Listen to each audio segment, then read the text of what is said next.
Thank you. Was it Happy New Year to all? Thank you for attending this winter meeting. Right, apologies for absence. All right, I also got here. Graham, there we are. Welcome to council officers and members of the public to the meeting of the Governance Committee. A reminder, please switch off your mobile phones or switch them to silence. The members of the press, together with officers for the internal auditors, attending the meeting virtually. It's just the press, Chair. Just press. Are we expecting the external? No, not this evening, Chair. But I will provide a short update on their item. Thank you very much. Can I please ask those attending virtually to switch the microphone off to avoid any disruptions to the meeting. The meeting is being recorded and will be available in due course on the council's YouTube channel.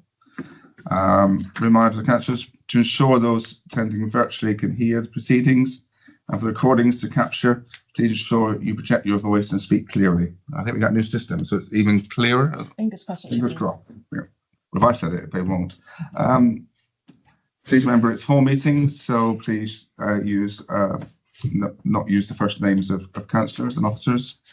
There's no fire alarm tonight, no. I believe. None planned, Chair. None planned. Thank you very much.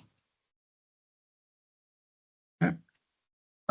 Apologies for absence. I've received apologies from Councillor Whitehead, Chair. Thank you very much. Agenda item 2 to approve as correct record the minutes of the meeting held on the 12th of November 2024, pages 7 to 14. The mover, Councillor Walker, A second. and the seconder, Councillor Jones. All in favour? 6. Do you want to wait for Councillor Bushaw? He wasn't here. Anyway, so. I don't know whether you wanted to tell him what you're voting Oh, on. it's the okay. Agenda item 2, we're just voting on the minutes of the last meeting. Thank you. Do you want to abstain? Do you want to? I would You're going to abstain, that's right, yeah, thank you. So there's no, that's everyone, thank you. Items brought forward to the opinion of the chair should be considered by the meeting as a matter of urgency. I've actually got something, 3 things. One is a little moan at your boxfish training. Please complete any boxfish training you've got, particularly as we've got a IT presentation later on. I think a new one went out today, I think. So those of you think that. A message from Bev, Bev Trigg. I think you've had the emails, possibly 3, remind you to complete the member satisfaction survey. And messages, if you've not already completed the member satisfaction survey, please complete by Friday the 10th of January at the latest. The results feed into performance indicators, which is reported as part of the quarterly performance and financial management report to Strategy and Resources Committee, Policy Development Committee and the Council, and also forms the work of the Members Development Group. Currently only 16 have completed it. 35 minutes, so if you could take time, please. Thank you. Third item is we need to agree a dispensation issue that needs to be considered under the delegation of powers of the Governance Committee as a matter of urgency, born out of the recent publication of the English Devolution White Paper, which we'll discuss later in the week, just before Christmas, and a quick moving nature of how we need to consider necessitating the extraordinary full council meeting. And I think I'm passing over to our monitoring officer. Yeah, thank you, Chair. Yeah, so this is just so monitoring of officers across Devon have agreed that given the nature of what is being considered at districts and county level as regards the potential consideration of unitary status, dual-hatted councillors can't talk today. So those are councillors that are both district and county councillors have an other registrable interest in the item considering the English Devolution White Paper and local government reorganisation, which is item 5 at the extraordinary full council. And such interest would require the affected councillors to leave the room for the deliberation and vote because of what is being considered. It directly relates to the finances and well-being of the county council. So the only way to allow their inclusion is to grant a dispensation under Section 33 of the Localism Act 2011, and such power, where it is not solely to ensure that a committee is quorate, is currently reserved in the Constitution to this committee. So each of Councillor Caroline Lever, Councillor Crabb, Councillor Biederman, Room and Maskell have contacted me, and they would like to seek a dispensation on the basis that such dispensation is in the interest of persons living in their respective wards area, as well as the wider district. I can also set that out that I understand from the County Council's monitoring officer that the County Council is similarly considering such a dispensation, given the equivalent impact on the District Council of the corresponding item before the County Council. So the decision for Governance Committee to therefore make today under this item is whether they are content to grant a dispensation to Councillors Caroline Lever, Crabb, Biederman, Room and Maskell, such dispensation to be limited solely to allow them to take part in the deliberation and vote in item 5 of the Extraordinary Full Council on the 9th of January 2025, despite having a prejudicial other registrable interest as county councillors. A decision to grant a deliberation, a dispensation, must be accompanied with reasoning, and it is suggested that if this is to be authorised, then it would be on the basis that, in accordance with Section 33(2)(c) Localism Act 2011, such dispensation is in the interest of persons living in the respective wards of the named councillors as well as the wider district. The reasoning must be recorded with the dispensation. If councillors are not if you aren't content with that, then you can, in the alternative, have a that it's in the interest of well, you could there is an alternative under Section 33(2)(e), which is that it is otherwise appropriate to grant a dispensation. But so that's the the point to consider today is whether you're willing to grant that dispensation and the reasoning for it. Thank you. Councillor Bishop. So the point of debate, I guess that there are two options really. We either go with this option of a full dispensation, but we could also allow them to speak to council and then leave the room for the point of information.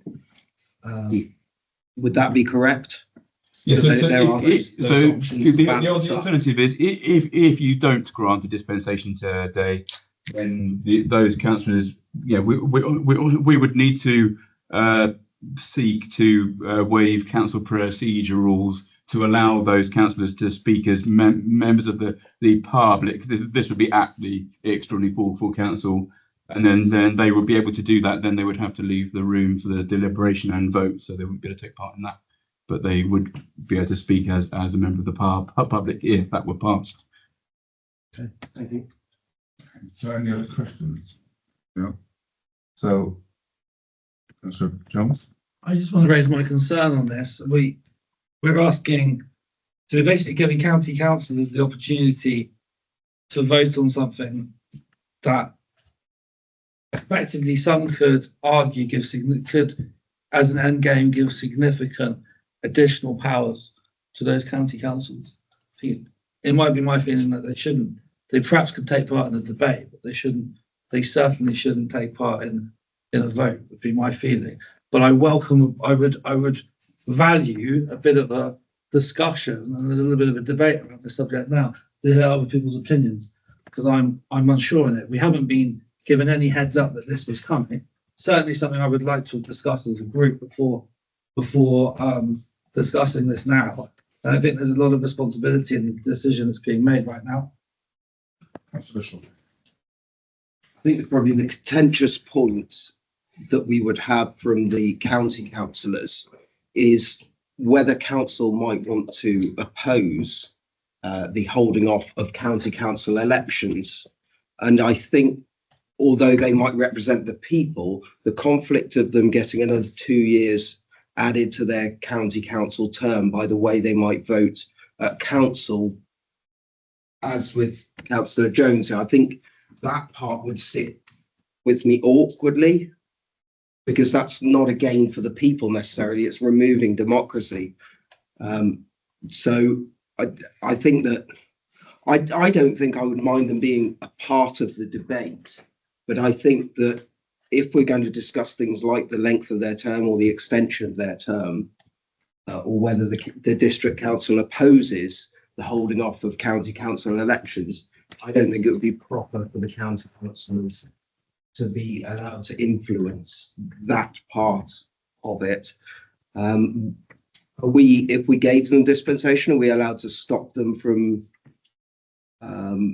passing comment on that sole area of debate? Because that's the bit that I would have the issue with.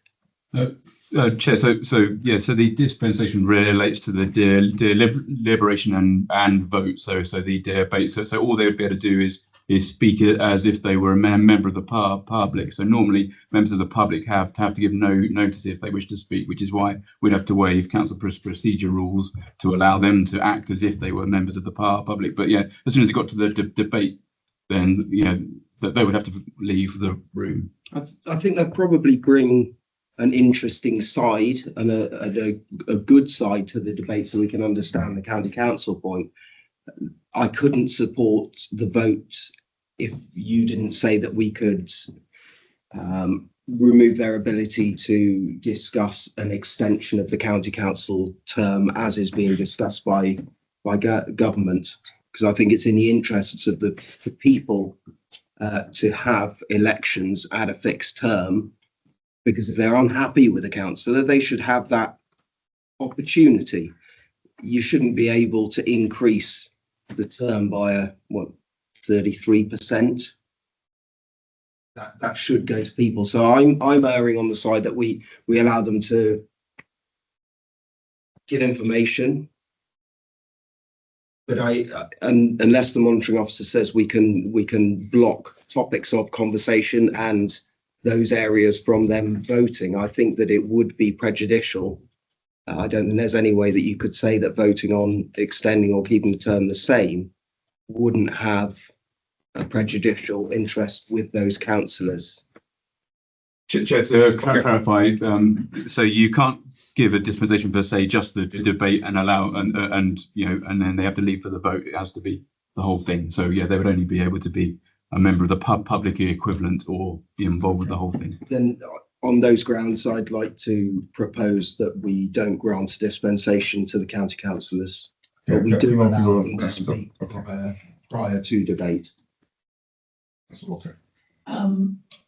I actually do think that we're actually doing our county councils a little bit of disservice by saying that they can have that much influence over the rest of the councils on the debate.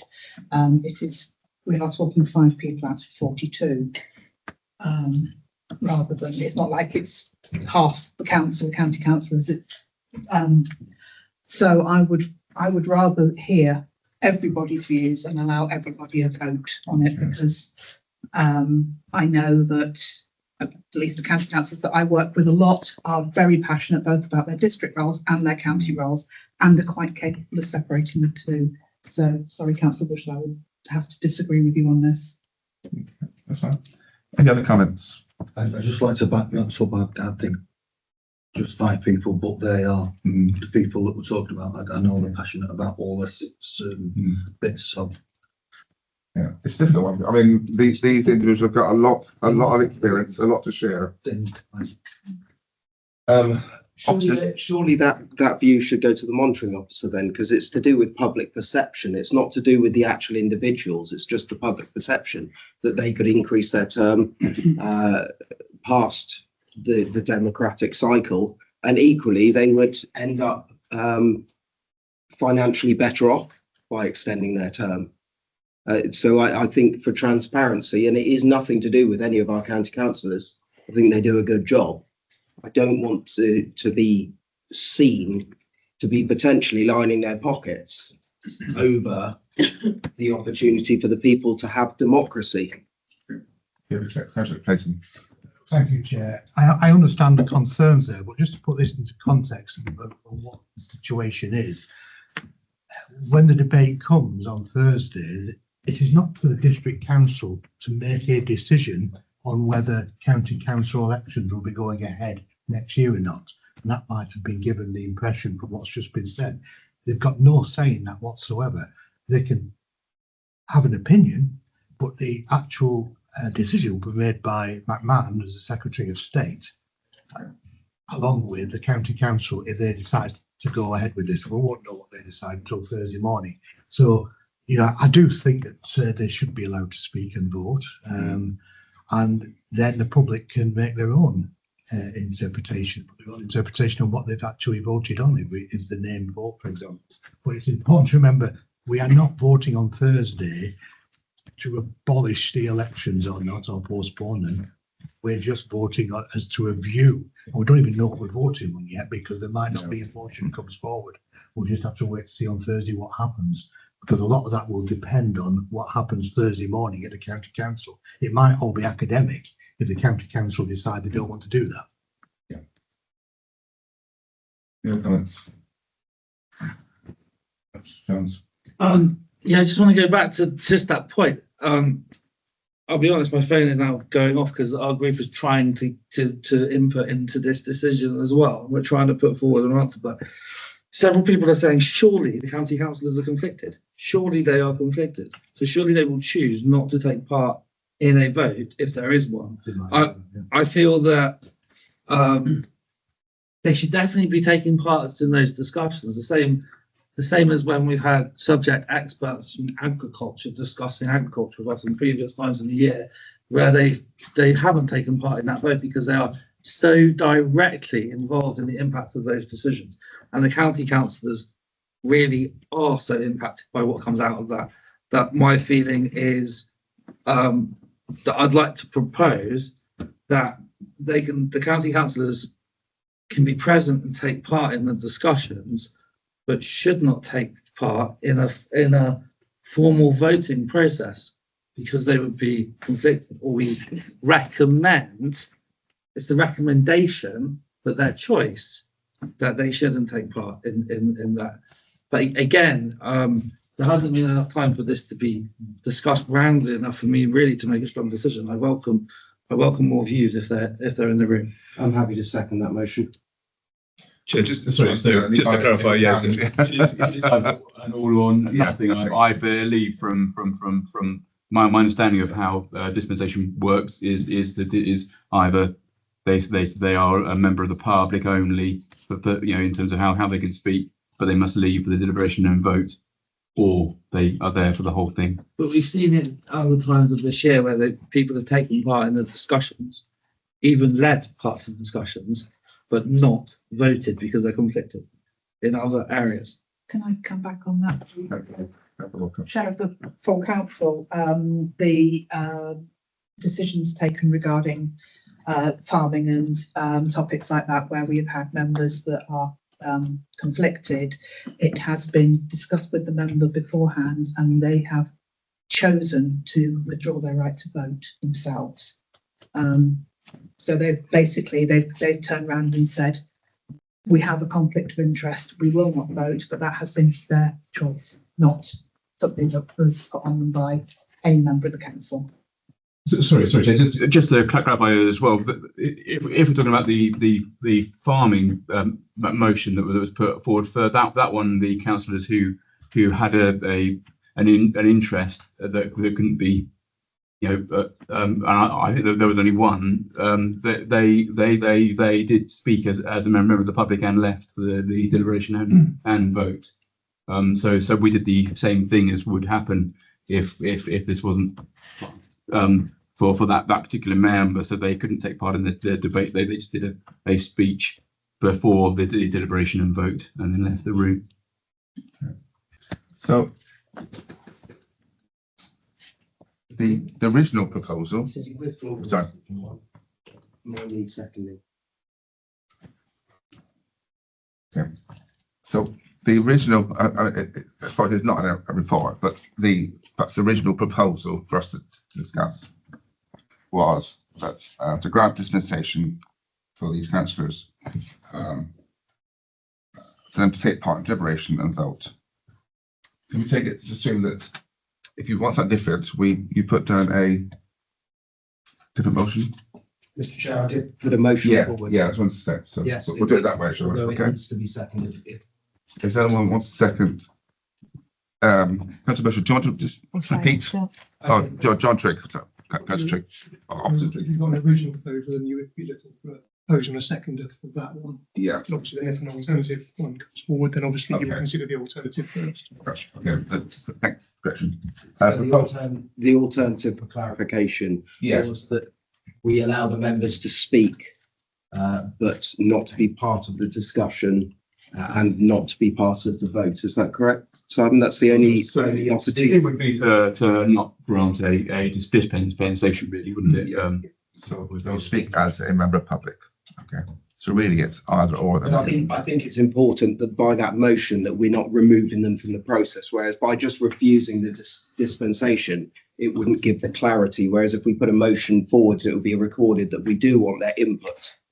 I'm not sure. So I'm not sure. just to clarify, so when it gets to extraordinary council, if a dispensation isn't granted, then technically they wouldn't be able to do anything unless the full council, someone agrees a motion to waive council procedure rules to allow those councillors to speak if they wish to do so as members of the public, which is how we would do it. So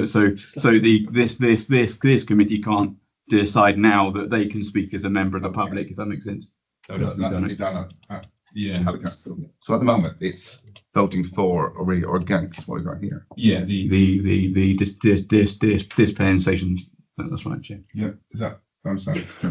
So, I'd like to propose that we allow the dispensation for the 5 county councillors mentioned. yeah, so we go for solitary Second. and we get a second. Right. I'll just make a note of this because there is also a sub part here with the reasoning. That's right, Chair. So accompanying that would just be, I mean, it's just whether you're content that if in your proposal, Councillor Walker, whether the reasoning is that it is in the interest of the person living in the authority's area, essentially in line with section 33(2)(c) local impact. 33. 2E. 2. So it'd be C. Sorry. No. Let's see. People in the area. People there. Okay, oh, there. Okay. Okay. So Councillor Walker, you're proposing that? Yeah. We get a seconder from Councillor Hayward. Hayward Booth. Can we have those in favour? The alternative. Oh, The alternative motion's been put forward by Councillor Bushell first, then you Oh. can take that one I first. thought we couldn't accept that. You need to take It the hasn't been alternative. seconded yet, It's has been it? seconded, yeah. Councillor Bushell. It hasn't been asked to be seconded. Sorry, I thought we were then in a direction that Yeah, sorry. wasn't allowed. I thought it wasn't allowed, sorry. Yeah, I thought that we were, from what we were told, it is for or against. Against leads basically to what was proposed. Apologies if I'm not clear here, but that's the thought. I thought. Going forwards with your Well, I- alternative proposal to not grant dispensation. I would like the alternative proposal, and I think it gives clarification, although we can't necessarily, are we allowed to pose the motion as a group that we suspend standing orders to allow them to speak as members of the public? Can that be my motion? Standing orders would be on the night before council. Yeah. You can't do that this evening. If we give them recommendations, could we not recommend from this Your, that happen? your proposal tonight is obviously either to go with the original proposal, which is to grant the dispensation, or to not grant the dispensation. If you don't grant the dispensation, that's as far as you can go tonight. And then when it goes to full council on Wednesday, then it will go to the request of full council as to whether you're willing to grant to waive standing orders to allow those members of county council to speak. Okay, I don't think that my motion is directly contrary to the recommendation here or to Councillor Walker's proposal, because it quite specifically wants to say that they should be included in debate, but they shouldn't be allowed to vote. They should be able It's a to. middle ground. Yeah, it's a middle ground that they can't vote on it, because it may happen that there are things which could be prejudicial, which come up in debate, which we don't know at the moment, as Councillor Clayton said. Whereas if those things come up in debate, I don't think there's a mechanism for us to be able to then remove those councillors if we feel that they may have what they're saying is as beneficial to them rather than just the electorate. And I think it's important that we're careful with this, that we don't end up getting them into trouble, because we know that debates get heated and they get passionate and they can wander into areas which wouldn't be correct for them necessarily to be able to vote on that. So I feel that it is very important that they are part of the conversation. But equally, I don't think it's important, as Councillor Walker has said, there's only 5 of them, so we're only removing 5 votes, which is not going to sway the decision of the council by removing those 5 votes. We have 40-something other councillors who will vote. So let them, my motion would like to let them be a part of the discussion, but not allow them to vote. Okay. Before, And I feel quite passionately there that the debate could go into a direction which then may cause them to be reported to the monitoring officer, and we would somehow, to some degree, be culpable of that as this committee if then they were reported to the monitoring officer because somebody thought they'd said things which were beneficial to themselves rather than solely to their electorate. we'll let, I'm not sure to think about that. Councillor Ward. I was going to just to clarify, it can only be yes or no to a dispensation. So yeah, you can't have that the halfway house. Okay. Thank you. Councillor Walker. Yeah, I'd like to say there has been occasions when I've been chairing full council meetings before where we have brought it to the attention of the person who is speaking that perhaps what they are saying will prejudice them against something, and I think we have to trust that our officers, who are very good at pointing things out to me that could be prejudicial, will carry on doing the stuff in what they normally do at full council. Thank you, Councillor Walker. So I'm not sure if you need to formally withdraw your motion. It hasn't been seconded. No, okay. They can't be much. No, exactly. So we've got the proposal. All those in favour? 1, 2, 3, 4, 5, 6. Against? 2 against. And no abstentions. Okay. Thank you. Good discussion. Interesting one. Next one. Declarations of interest. Any declarations of interest? I've received none, Chair. No. Okay, thank you. To agree the agenda items to part A and part B, can I just have a proposer and seconder, please? Councillor Walker and Councillor Stevenson. Thank you. So part A, agenda item 6, community risk register and business continuity. And we got Alex Mills, our emergency planning officer. Are you to talk to us? Yes, thank you. Good evening all. I've been asked to give an update on business continuity and emergency planning with a focus on community risk register. For ease, I've split this into sort of 2 parts. The first part, I would look at emergency planning, and then I'll just give you a quick update on business continuity. So a benchmarking exercise has recently been carried out against the Civil Contingencies Act and indicated a good practice guidance. In the Act, there are 7 duties that are placed on local authorities as a Category 1 responder. And in the guidance, there are 150 mandatory and best practice requirements that ensure that we meet those duties. A RAG status has been applied to each, and based on this, we've identified 14 sub-projects or tasks that we've ranked in a priority order. This assessment will now drive the work within emergency planning and business continuity moving forward. We're currently focusing on the very high priority ones, and these include themes of community engagement, community emergency planning, and whole societal resilience. Community resilience is a really important aspect, especially when it comes to widespread events, when emergency services and local authorities are unable to be everywhere. You will realise this, especially in severe weather. We obviously had those storms back in December. And whilst I'm not able to give a full update on Storm Bert and Storm Dara, there are internal and external debriefs scheduled.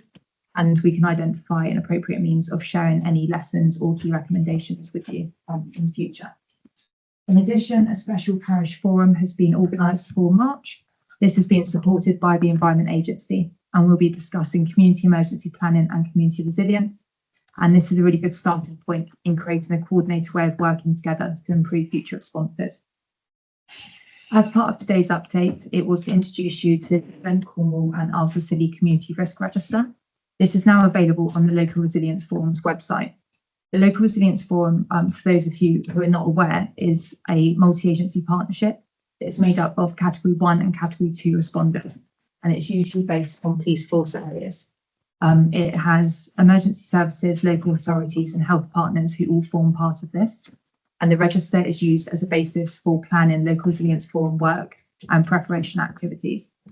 So the risk assessment working group was made up of emergency planning practitioners who used the risk assessment taken by government in 2023 as part of the National Risk Register.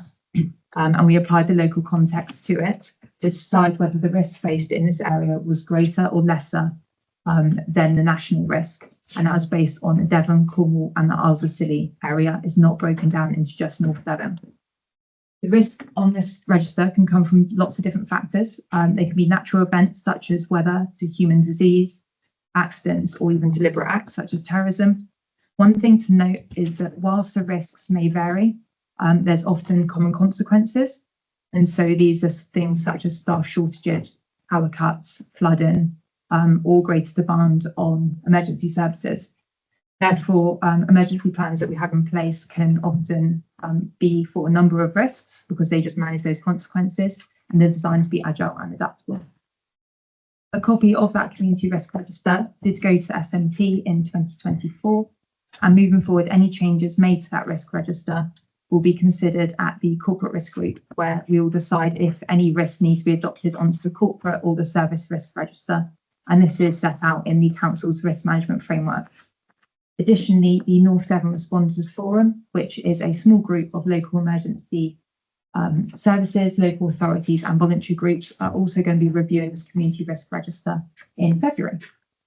The last update for emergency planning is last year the Council's crisis communication plan was signed off by senior management. This was a really good joint piece of work with the comms team, and to support the rollout of this plan, a number of senior managers and managers were comms trained to act as spokesperson. And as part of this, they did practical exercises where they had to give a press conference or TV interview.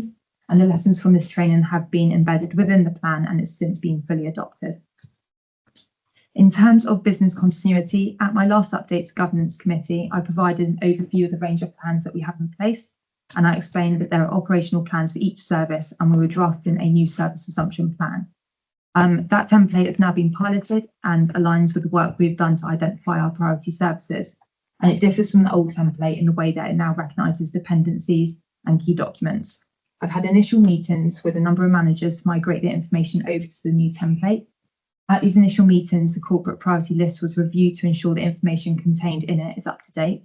The final copy of the priority list will require SMT sign-off, and it's hoped that this can be achieved in the first quarter of 2025. With regards to the service assumption plan, we're still in the stage of initial drafts at this time, and further work is required across all services to finalise these drafts before they're scrutinised by both emergency planning and IT. The final stage will be to validate the processes contained within these plans with an exercise in 2025. In September, senior managers and managers took part in the cyber and business continuity exercise. The exercise was run by a team from the Local Government Association, and it focused on a cyber attack scenario. The impacts it may have on the council in terms of loss of access to IT and loss of data. As part of the exercise, senior managers were asked to consider ways in which they could operate key council services without traditional IT. We are waiting on the full report from the LGA and hope to receive this within the next few weeks. But we did find running a joint business continuity and disaster recovery exercise beneficial, as it gave us an opportunity to test both plans alongside each other and, when necessary, identify the improvements needed. Finally, a e-learning business continuity training course was rolled out to managers at Managers Forum in November. The training is mandatory for all managers, but open to all staff, and we've asked managers to complete that training by April. This was a key lesson from the business continuity exercises, which were rolled out across the council in 2023. That is everything from me. Is there any questions? Thank you. I welcome the parishes being involved. Now, there's so much local knowledge that they would have that you probably haven't, you're not aware of. I think I went out today, didn't I? I think I went out today. Yes, I did. So welcome that. So some people here are double-hatted. So any comments on that? That's quite reassuring. One risk, I suppose, is we've only got one officer, haven't we? The risk is if we lose an officer. Obviously, Alex has asked for the call emergency officer. Yes. But we've got others within the team. Oh, that's a bit more. And obviously managers above Alex as well. And Yeah. as Alex said, obviously when emergencies happen, we've got senior management team that come together. We've got WhatsApp groups. As Alex said, we've had crisis comms training, media training. So it's not down to one individual. It is shared amongst the management of the organisation. And with my experience, the media bit is probably the most important bit. Absolutely. Yeah, 'cause that's the first bit that gets out. The Sky News be on our doorsteps within a few hours. So, okay. Any other comments? Well, thank you. Yeah, guys, Oh, sorry. very quick question. I know I'm not on the committee. Is that No, you may. Did you said all senior management had training in management?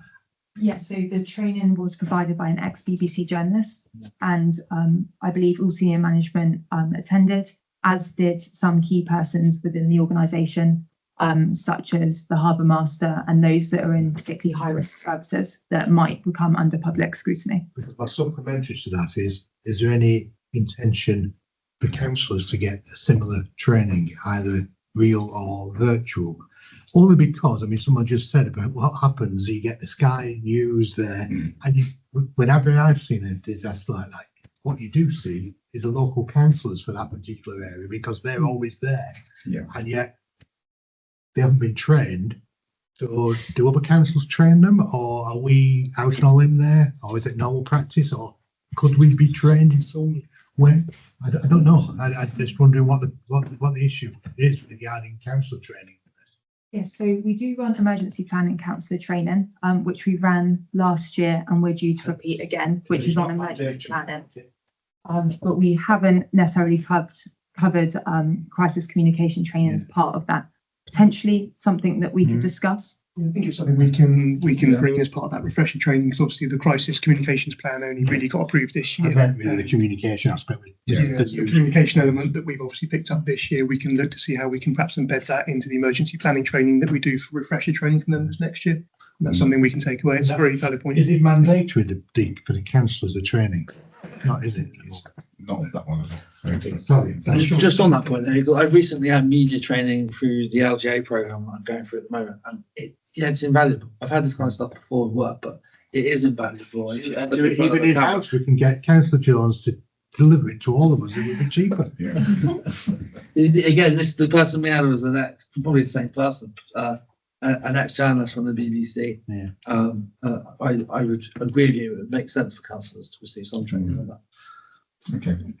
Yeah, just to say, Chair, we are reviewing the member training programme at Yeah. the moment. We'll be coming back to full council, and again there'll be that decision of whether you want certain training to be mandatory.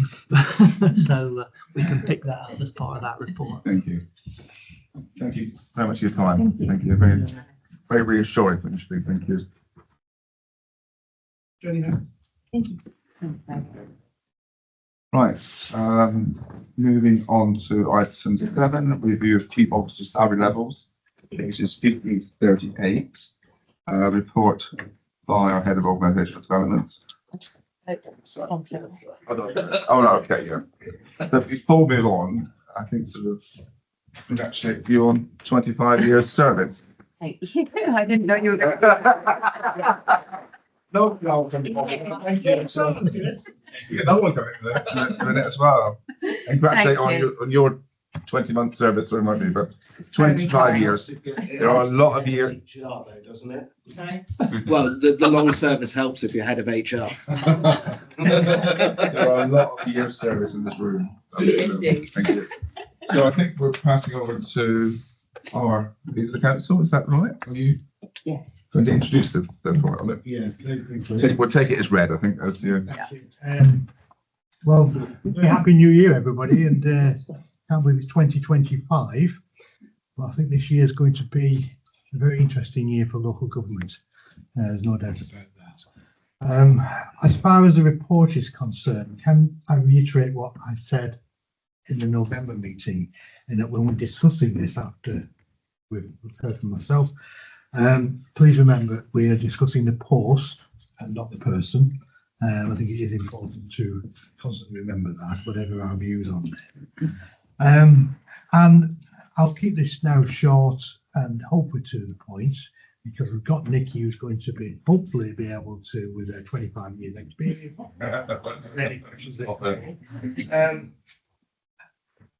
Been no review of chief executive pay in this council since 2019.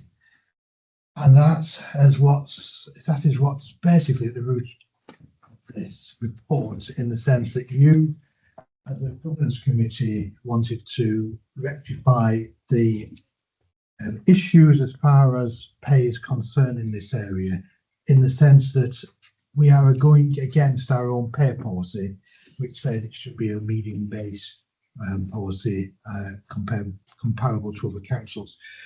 And just a very stark actual fact that our chief executive is not only the lowest paid chief executive in Devon on the southwest, but it's the lowest paid executive post, chief executive post in the whole of the United Kingdom. That's correct, isn't it, Nikki? I think. Yeah. That is, district council, not parish. District council. Sorry, and I think that speaks volumes in itself, to be honest. So there's a bullet there we've got to bite, I think, and this is your opportunity to actually say yes, we agree with this report, or you don't, and you can throw it out and not send it to full council. I hope you will support it, because I think it's overdue now, and we do have to bite this bullet. It's just got to be done, is my opinion. So happy to answer any questions, which I'm sure I won't be able to, so I'll pass it on.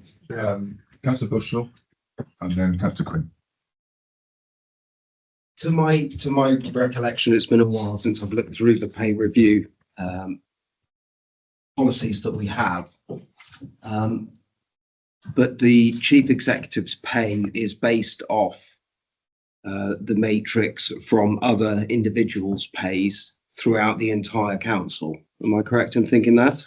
You might be referring to a ratio that's put into the annual report. No, So that's something that's calculated by this ratio. Does that mean that we're not paying our other staff a wage which is comparable with the other councils, which Councillor Clayton mentioned? So I think. is it worth us making sure that all of our posts are a fair wage? Because if he's using a multiplier, and I'm sure there is some level of a multiplier to gain to, I think you might got the slight we miss. calculate the chief exec's wage by a multiplier of the other staff's wages. So Nikki would explain it's the other way around, but I was just I'm thinking, happy to come back to you, if but we're underpaying the chief exec, as Councillor Clayton has said, are we underpaying other members of staff? And do we need to look at this as a whole rather than just one post? We have an overview of all the posts, because we have struggled in areas to recruit staff, and perhaps this is a bigger topic than just one role. And I'm sure Nikki will give a very good answer. She always goes back to the original Yes. council meeting where we said that. Yeah. Okay. Yeah. Thank you. Thank you, Councillor Bushell. Yeah, I think there's several parts to the question, really.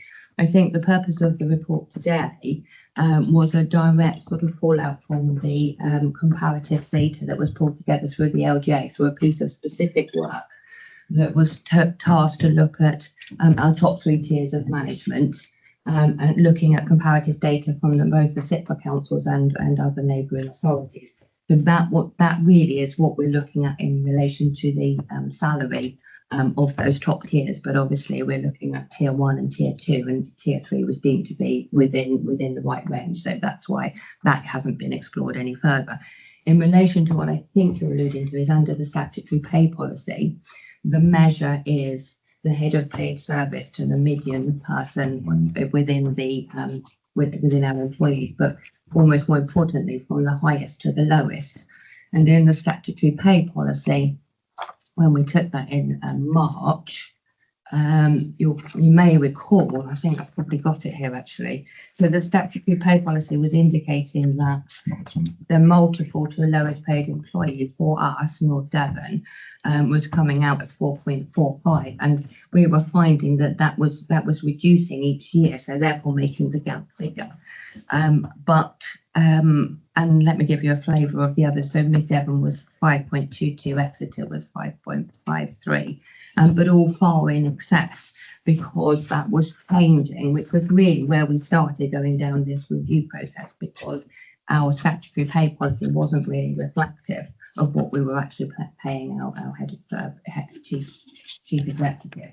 And similarly, let me just find it here for you. So there was a reduction in the pay multiple from head of paid service, and that basically had continued for 2024. When we last looked at it under statutory pay, it was 3.70, whereas in 2023 it was 3.91, and in 2022 it was 4.08. I know we haven't reached any decisions at all at this stage. We're looking potentially at what's on the table, but just whilst we sort of strayed into this, in relation to that multiple to lowest paid employee, if it is agreed that the proposal that's been put forward would be accepted, then that pay multiple to the lowest paid employee, even at the midpoint of those 3 points that we've looked at, would still only bring our pay multiple up to 5.21. And even at the top of those 3 suggested pay points, it would bring it up to 5.35. So again, that would still be more or less lower than every other, apart from one, I think, every other neighbouring authority. So it would improve the position, but obviously it would still be low compared to the ratio between other authorities, paid service and the lowest paid individual. Have we reviewed the other posts, the posts below tier 2, so to see whether the problems we're having with recruitment are due to a disparity in similar job titles across councils? That was my concern. Yeah, that's part of a grading exercise. Yeah. It's not part of this discussion, sorry, but is that okay? you happy to discuss it? Yeah. Yes, so in relation to other members of staff, slightly different from tier 1 and tier 2, we have a job evaluation process, which is our mechanism for setting salary. So it goes through an entire process where there's a group of people who all evaluate individually, and then we come together collectively to set the salary. In relation Is this the spinal point system? No, this is actually a job evaluation system. We actually use a system called Imbicon. So every post has a. Am I going into too much detail? No, I think we need to reassure that Every post has an individual job description that is scored against different measures. In relation to the looking across the piece with regard to other authorities in terms of what's being paid, we do take part in sort of benchmarking surveys. So when I said was the South West Councils are quite active in that, so that we're able to see where we are sitting, sort of thing.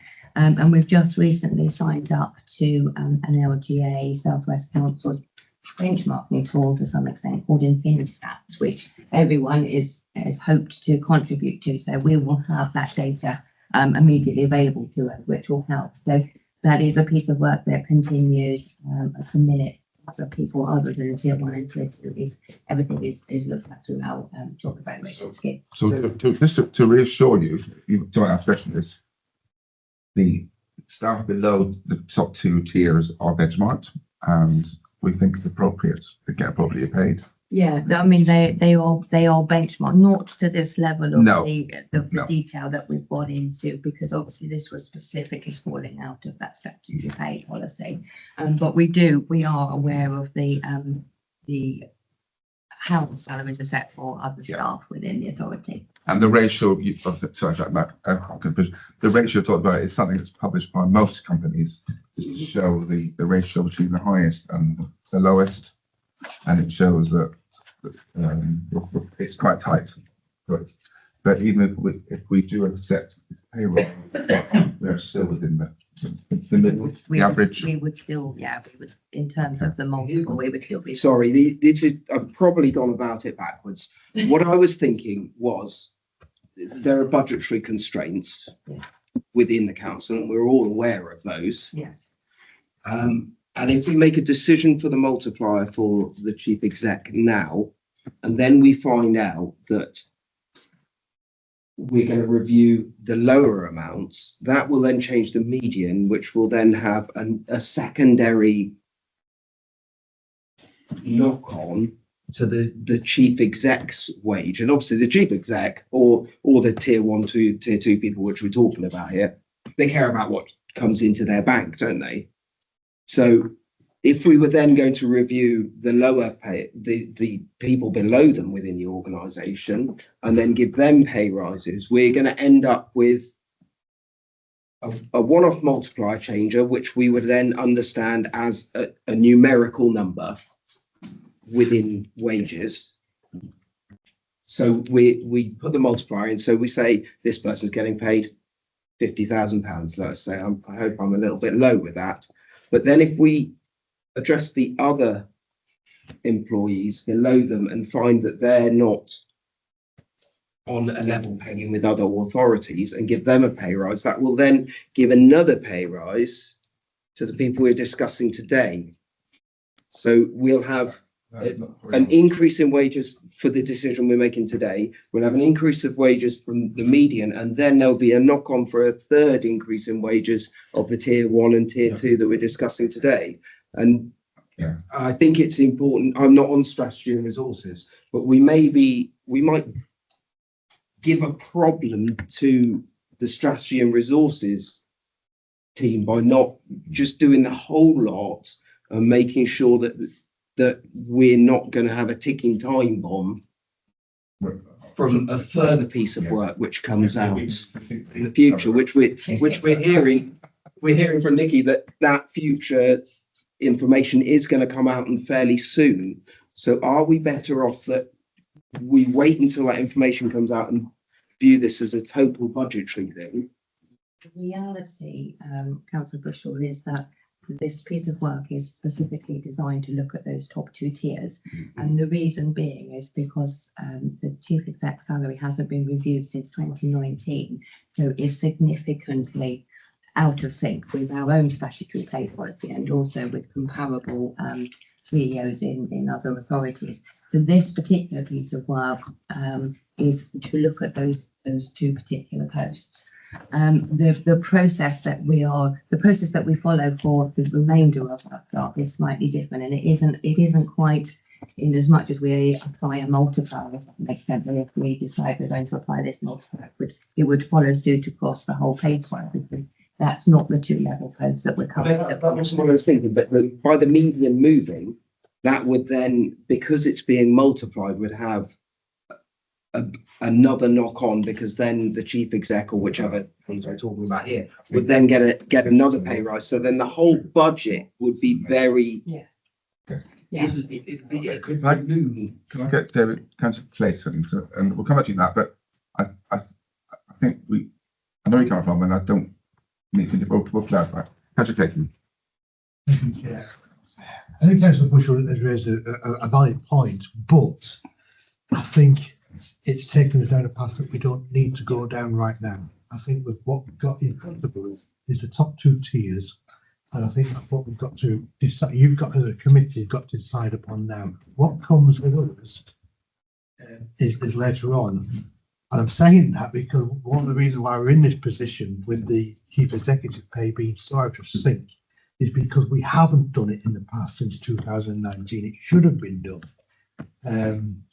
It should have been done by previous councils, full stop, and it hasn't been, and that's why we're in the mess. So I think let's concentrate on the matter of hand, which is there in front of you now. Make a decision on that. It might be you don't want to do this, in which case, fair enough. We'll push it, kick the can down the road a bit further along. But I think that'll be a mistake, but that's up to this committee. But let's concentrate on the matter at hand, which is in front of you. And it's going to be either a yes or no whether you agree with this. I mean, Councillor Ward.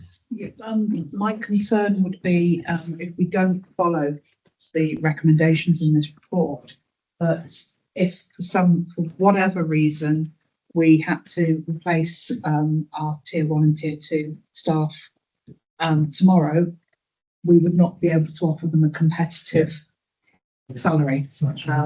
And I think that, as we said, this is about the posts, it's not about the people. And I think the post needs to be recognised for what the responsibility of it is. And I would totally agree with this proposal. Are we ready to propose? Yeah. Okay. Councillor Quinn. And is there any reason why we haven't reviewed this since 2019, or we just haven't?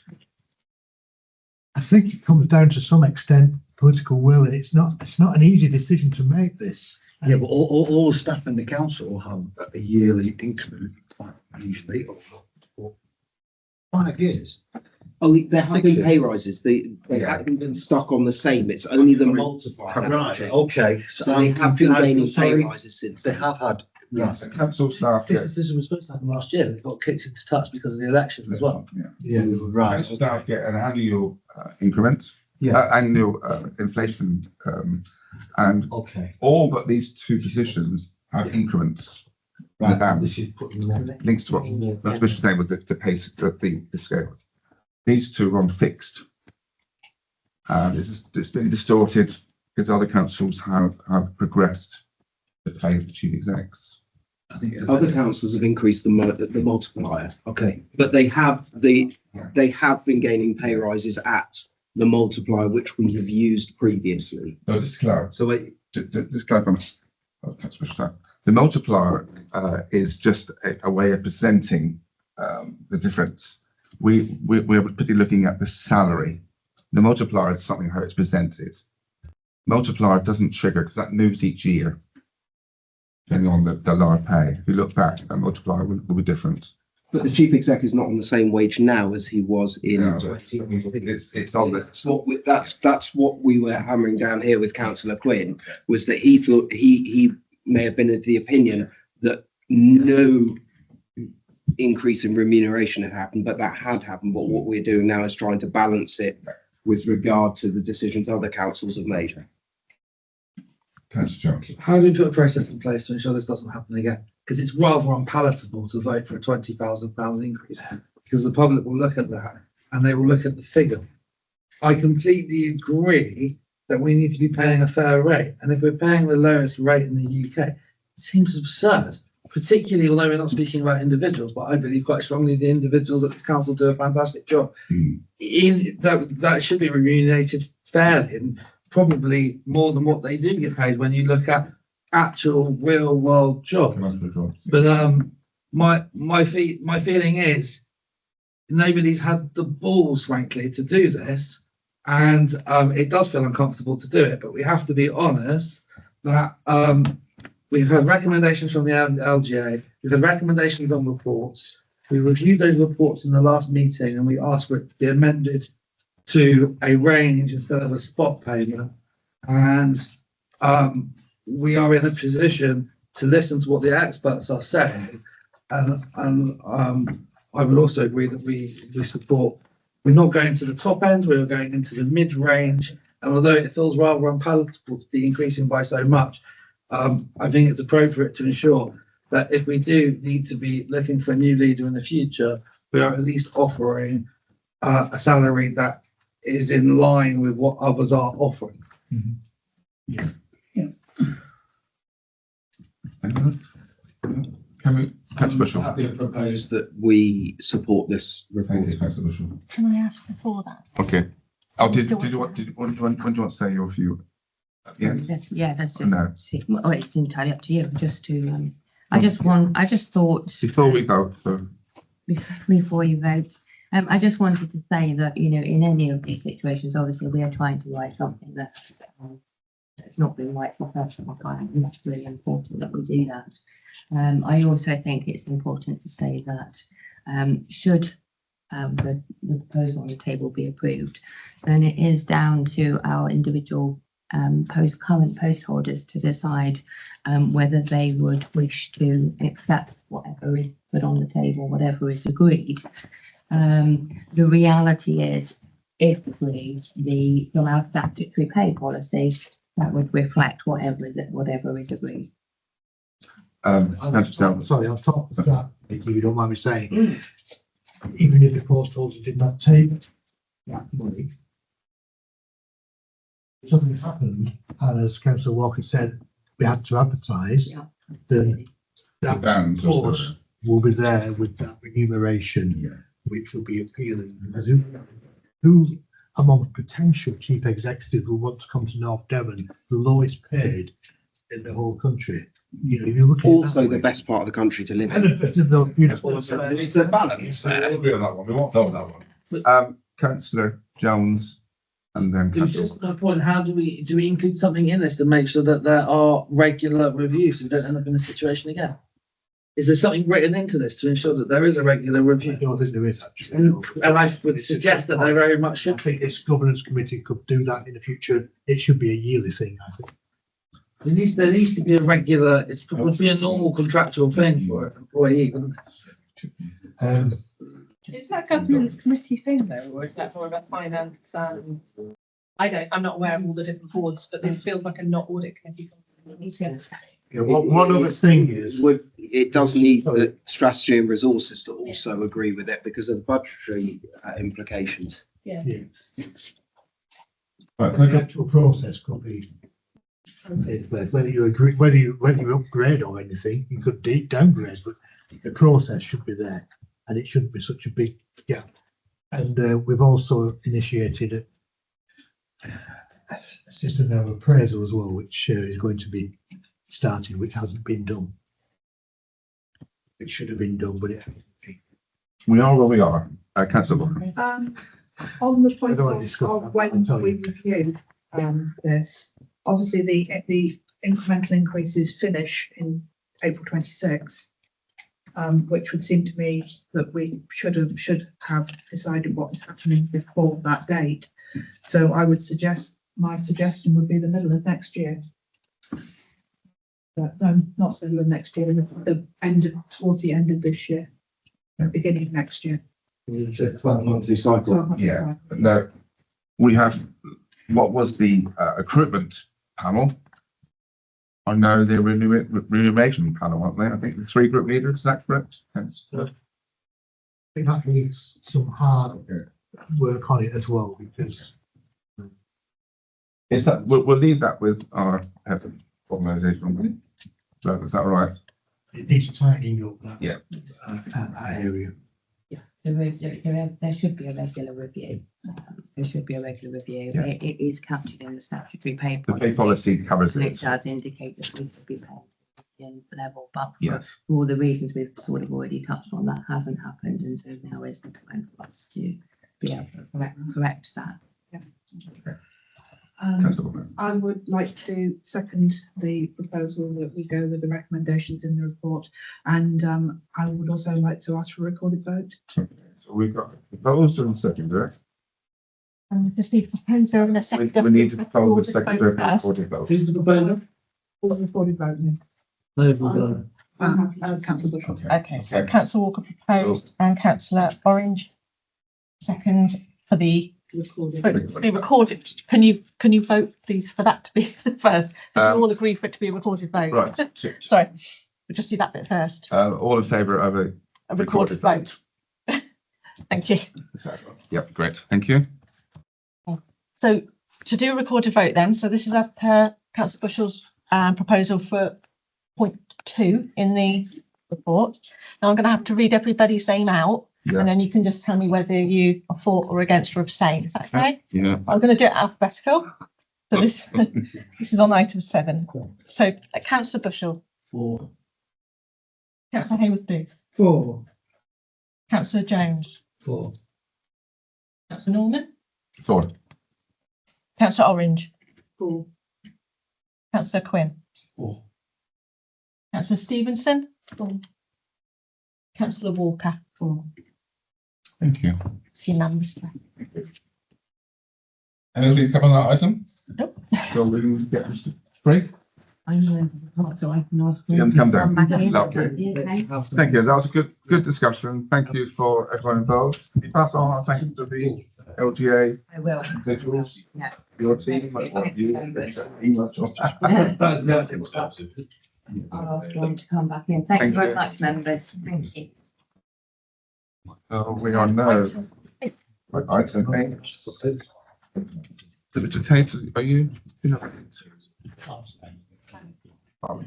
Go with us. Yes. Moving on to item 8. You happy to progress before Mr. Strick comes down? I am sure. Thank you. So this is for council, I call it waivers, but they're called different here, aren't they? What are they called here? Contract procedure rules, yes. It's exemptions to contract procedure rules, pages 39 to 42.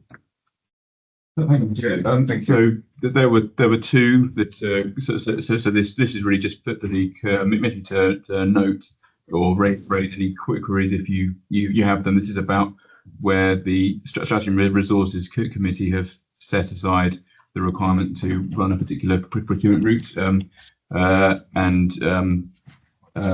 Yes, and the contract procedure rules provide that a governance committee should receive that report. So we had two, one on the 4th of November about the insurance layer for Brinsworthy Environment Centre, where the requirement to run a full tender process was waived. And the other is in relation to the procurement of public art, where a tendering process is being run, but it was being run slightly differently because there's a bursary available for local artists to take part. So that was the reasoning. So it is really to note that, unless anyone's got any questions about those. I mean, there's a lot of discussion at Strategy and Resources. Councillor Clayton will recall on this one. Anything? No. Okay, so just note it.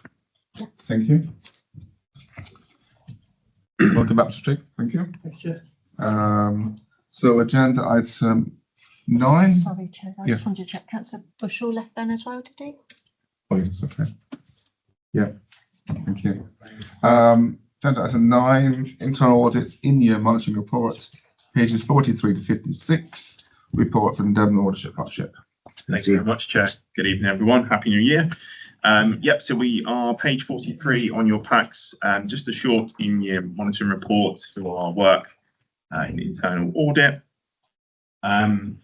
Pending the last audit governance committee on the 12th of November, and then writing this report on the 18th of December felt like a short time, but actually there was 3 further reports that we were able to issue during that time. Those reports were focused on CCTV, museum, and council tax / national non-domestic rates. CCTV and council tax were awarded a substantial assurance rating, and museum was awarded a reasonable assurance rating. So again, both very good ratings. We have immense work on debtors, procurement, contracts and commissioning, regeneration projects, IT / cybersecurity, housing benefits, customer service centre, DFG grant, emergency plan and business continuity, which Alex was talking about earlier. And the remainder of our plan will be delivered in the last quarter of the year, which we are very much in now, to sort of conclude in March. As you make your way through the report, you see on page 46, it's your sort of high level audit plan. Against page 47, which shows the progress. Against that, you'll see those in yellow that are in progress. There are a number of others which we've commenced as well early in the new year. As you make your way through to Appendix 1 on page 49, there is a couple lines just on each of the new audits that we've progressed since November. As I mentioned, there was CCTV, museum and council tax. just off the back of discussions that I had last time, focusing on the observations, I have included, you'll see towards the end of each of the comments around the observations that were noted with that work. Again, all the reports issued there are of very good standard, so they are minimal, but I thought that was useful to include that. And then Appendix 2 is our usual sort of conformance with public sector internal audit standards, which is our SIAS. We have concluded an external precise assessment on the work that we offer and services that we offer, and that we go into our board imminently in the new year. But generally, we conform with the standards there. So that's me, basically, Chair. Short, snappy report, but happy to answer any questions if there are. Reassuring we're getting more greens. We've got no surprises, officers, in the future, do we? But as Councillor Bushell's not here, a question normally asked is, will you be on track to finish all the audits? Yeah, absolutely. So we have outstanding that it's not started yet. Yeah, so if you look to page 47, yeah, there are a number of audits that we need to commence, but having looked at this just today, I'm confident that we will be moving them forward. There are one or two on there which I've just highlighted in grey. Grant certification is a as required audit, and fraud, bribery and ethics is a sign off each year as a short piece of work. So again, it was just to highlight those initially, but the ones in yellow we have very much started and spoken with the team, and the others are commencing throughout January, February and March. May dip into April, but that's not uncommon. Oh, okay. Yeah. Any other comments to the officers or councillors on that one? Just to reassure members, obviously that there are occasionally audits that do go into next financial year. That's common. I wouldn't like to catch you, Mr. Drake, but no, it's a busy year as well, you know. Anyway, but obviously there are occasional audits that do go into the new financial year. The important thing is when the audit opinion comes from Brad and Tony from Devon Audit Partnership to make sure there's enough coverage overall the audits to make sure that you as members get the overall opinion from the head of internal. Good. And how it's received from the staff? I think sometimes we get a report on customer satisfaction. It's probably a quarterly one, I don't remember. It is, yeah. So that's fine. For our internal services, we have got that included in the report. I mean, generally, the relationship we have with officers as well is absolutely fantastic. We always have really good communication, and I think that's shown through the progress of the report. Lovely. Thank you. Any comments, councillors? That's noted. Thank you much, Nick. Thanks, candidates. A variable update from agenda item 10, external audits, progress report, sector update, Bishop Flemington report. Sadly, Bishop Flemington can't be here this evening, Chair. They have sent their apologies. They have sent their apologies. Obviously, at your last committee meeting, you had the suite of reports from them on the financial statements, including their audit closure report and the annual audit report. They concluded the draft reports and they went on to your full council meeting where you signed off the statements. There's still some work that they carry on after that in order to get the full closure of the report that was successfully signed off in December. Okay, it's all done now. So that's all been done. So the final audit opinion has now been embedded in the statement of accounts. That's on our website together with the annual audit report and also the audit closure statement that we put on to tell members of the public that the audit is now concluded. There is only one item outstanding, which is the certificate we received, which is the final document we get from the auditors. That's just held in abeyance whilst the auditors wait for the National Audit Office to undertake the whole of government accounts audit. That's where they look at all of government and they bring out figures into that and embed that information in there. So, is that due before February? Is it February? Yeah. So the aim is that will be concluded and closed off by February, but that doesn't stop the final opinion in our accounts being published. That's the most important thing. That's on our website. And obviously that's the final piece of the jigsaw that will then conclude the audit process. Credit to the team. Absolutely. Top 10% of the country, do you think, or early to tell? There's a few district councils that have had their final accounts signed off, but we're in that cohort of the few. So really positive for the LC report for the council, and it means that we're in a strong position going into then closing the 24-25 accounts, which obviously that work will commence in a couple of months' time. Here we go again. And linked to that, the auditors will bring their external audit plan to your March meeting, and that will set out their programme for doing the audit of the financial statements for 24-25. But no, really positive report. It's the first year Bishop Fleming have done it, and obviously, in order to get ours signed off this early is obviously testament to their team and obviously Adam in the team and in terms of the team we have here. I think thank you, Thor, but well, thank you again. Pass it on to the team. Oh, yeah. Great work, great work. Thank you. Thank you. That's just a note. I've got about, I didn't congratulate on your 15 years of the AP, isn't it? You've 15 years. Yes. Well, thank you everyone tonight. Thank you very much, Yes. 15 years. Okay.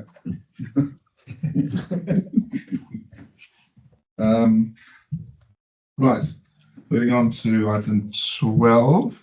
11, sorry. Oh, tracker. Mr. Bushell, quick. So, let's move forward then, shall we? Audit recommendation tracker, page 57 to 70. Reports by Jizek, but I'll take that one, Jeff. Mr. Pick, thank you.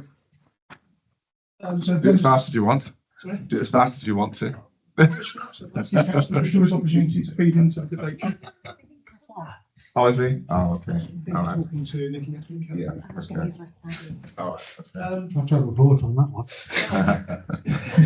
Members, this is your normal audit recommendation tracker that sets out the audit recommendations that have made from Devon Audit Partnership.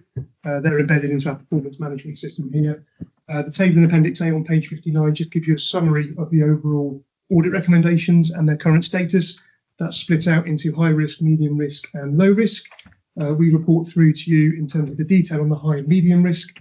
And as you can see on the table, in terms of the overdue actions, there are no overdue actions on the high risk category and one overdue risk on the medium risk, which is to do with creditors.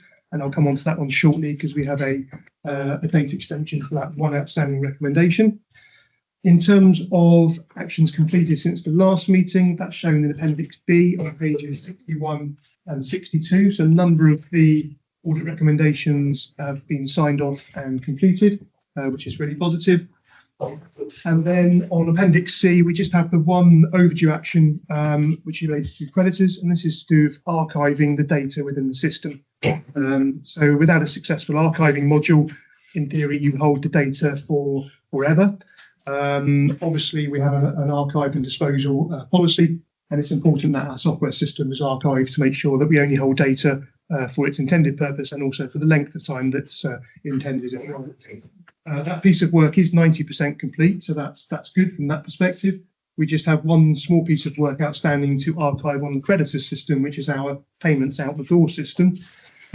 We've been working closely with the Civica, who are the software provider, and the reports have been resolved on the issue in relation to archiving with creditors, and they can now be produced and reviewed for sign-off.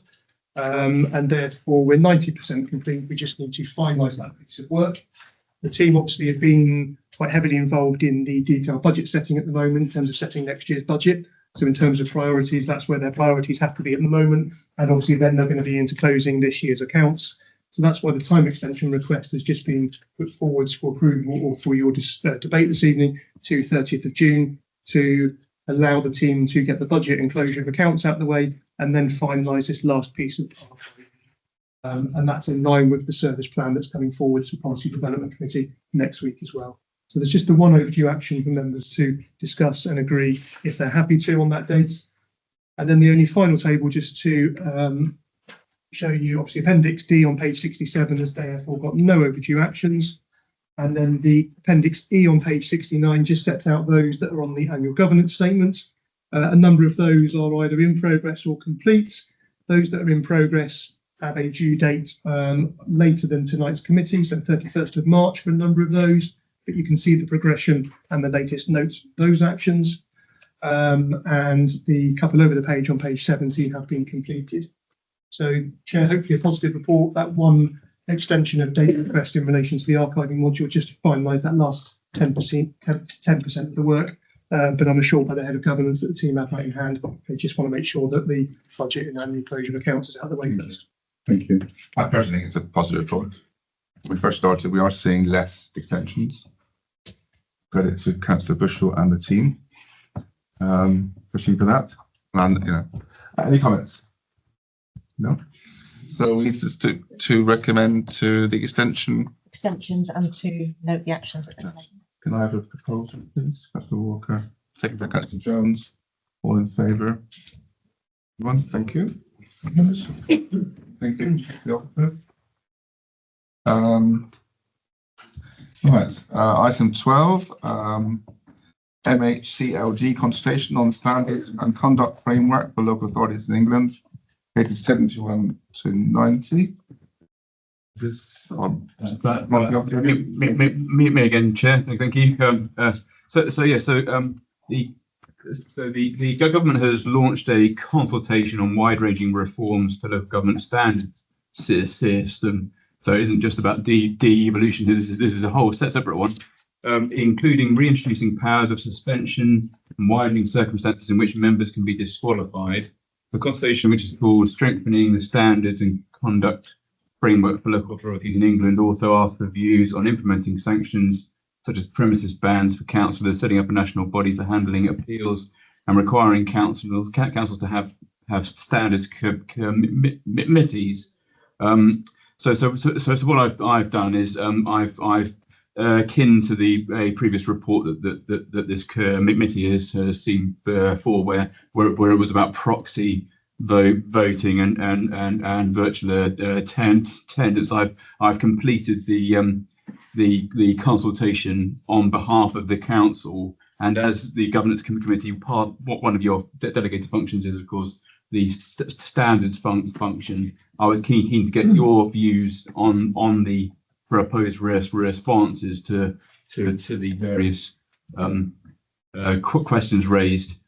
Just for clarity, in that document where I put it italics, that's my comment to allow you to sort of understand why I put what I put, and the bold is that would go in. I realised when I went through again there are a couple of typos which I'd obviously correct, but yes. So any comments on those, and I can take on board. Yeah, don't you want to go through the whole document? But No. Any comments? I was just say this consultation's long overdue, and I fully agree with every single response you've put in there. And I definitely don't want to vote. I mean, clarify, if members wanted to submit individually, that's Yes, Richard? of course, yes. You can also do it yourself, set up separately, if you wish. so. Are we ready? Any comments? One very quick one. I did the question 13, the average number of complaints. I think it'd be very low. So I don't think we've got anything to worry about at the moment. That comment is really good for it. Yeah, that's thank you, actually, Councillor Walker. Because Chair, I realised that having the standards function as part of governance committee, it is probably worth me bringing more reports about the kind of complaints that come in to give councillors an idea of the kind of thing that's coming through. Most of these are actually from parish councils as well, because I am the monitoring officer for parish and districts. But yes, I mean a future report can come in about what the kind of themes of matters that are rising, if that'd be helpful. Yeah. Thank you. Another question. Yes. Member. You talked earlier about Councillor Craig. Not Councillor Craig. And you talked earlier about doing a training plan for councillors. Is ethics and Nolan on that? Because there's recent things happening in the community, not this council, that I was shocked that a public person had acted like that. Yes, definitely. Is this something The code of conduct is on there, which is delivered by Simon. So yeah, that is covered.